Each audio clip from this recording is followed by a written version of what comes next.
Can I ask you a ridiculous question? Yes.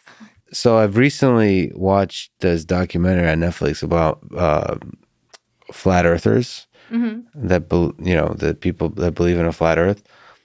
As somebody who develops propulsion systems for satellites and for spacecraft, what's to use the most convincing evidence that the Earth is round? Probably some of the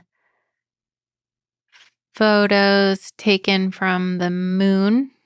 Photos from the moon. Okay, Yeah. so it's not from the satellite space.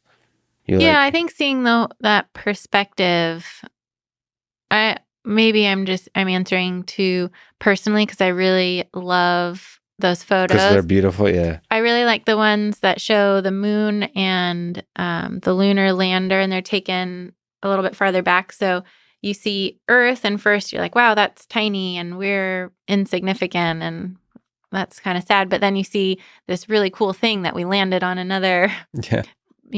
Planetary body, and you're like, oh, okay. Can you actually see her? I don't know. Yeah, if I I'll send remember you. those. I'll send you that picture. Because I love the pictures or videos of just Earth from orbit and so on. Right. Just like yes. those. That's really beautiful. That's like a perspective shifter. That's the pale blue dot, right? It probably appears tiny. Yeah, and just that juxtaposition of the insignificance, but You're in another. we built this really cool thing. Take I the just love picture. that. Yeah. That'd be cool. I personally love the idea of humans stepping on Mars. I'm such a sucker for the romantic notion of that and then being able to take pictures from Mars. Like So you would go. I would be. What did you say? You said you wouldn't be Not in the first 1,000. 1,000. Yeah. Which it's funny because to me that's brave to be in the first million. I think when the Declaration of Independence was signed in the United States, that was like 2 million people. So I would like to show up when they're signing those documents. Okay. So maybe the 2 million. That's an interesting way to think of it. Okay. Because then we're like participating as citizenry and defining the direction. So it's not the technical risk. You just don't want to show up somewhere that's like America before.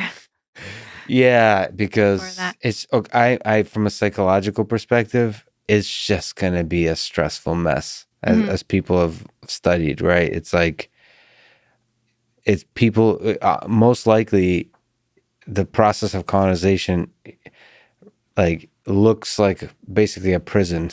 Like you're in a very tight enclosed space with people, and it's just a really stressful environment. How do you select the kind of people that will go? And then there will be drama. There's always drama. And I just want to show up when there's some rules.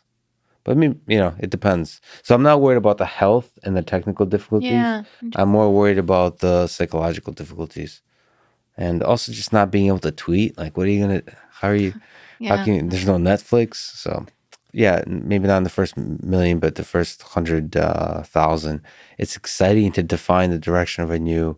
Like, how often do we not just have a revolution to redefine our government, as smaller countries are still doing to this day, start over, but literally start over from scratch. There's just our financial system. It could be like based on cryptocurrency. You could think about like how we have now the technology that can enable pure democracy, for example, if we choose to do that, as opposed to representative democracy, all those kinds of things.